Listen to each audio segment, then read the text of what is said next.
Friends, నేను ఇది news చూడడం జరిగింది. సో న్యూస్ చూసిందే నేను జస్ట్ చెప్దామని పాయింట్స్ పెట్టాను. లైవ్ కూడా పెట్టాను, ఎందుకంటే ఎవరైనా క్వశ్చన్స్ అడిగితే చెప్పడానుకుంటున్నాను. ఫ్రెండ్స్, అంటే నేను ఏపీ న్యూస్ చూడడం జరిగింది.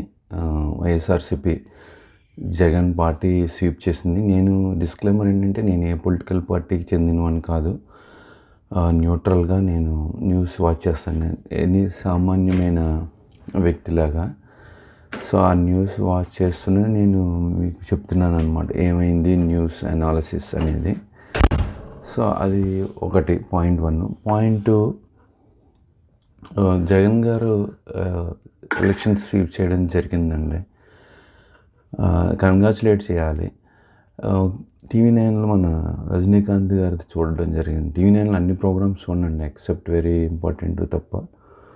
అందులో ఆయన చెప్పడం జరిగింది, వీళ్ళు ఎందుకు నెగ్గారు, వాళ్ళు ఎందుకు ఓడిపోయారని. అది కొంతవరకు భావ్యం, సమంజసమే అనిపిస్తుంది. కానీ చెప్పలేం కదా, ఎవరు అధికారంలో ఉంటే వాళ్ళే మున్సిపల్ ఎలక్షన్స్ నెగ్గుతారని హిస్టరీ చూపిస్తుంది.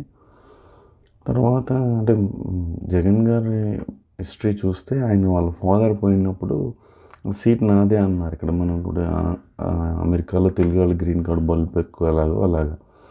కానీ సోనియా గాంధీ అడ్డు కట్టేశారు.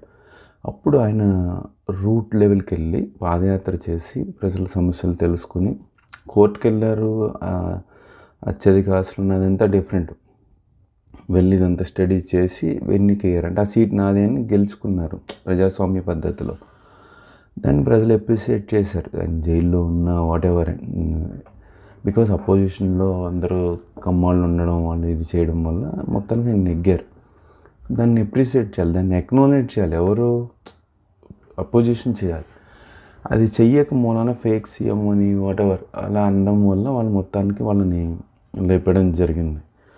అదొకటి. నెక్స్ట్ కేసీఆర్ గారే ఉంటారండి ఆయన యాజ్ లాంగ్ యాజ్ అలా. తర్వాత కేటీఆర్ గారు కూడా వైజాగ్ స్టీల్ ప్లాంట్ సపోర్ట్ చేశారు. పవన్ కళ్యాణ్కి వస్తే బీజేపీతో పెట్టుకున్న వాళ్ళందరూ పోయారండి, ఎవరిని ఎగ్గలేదు.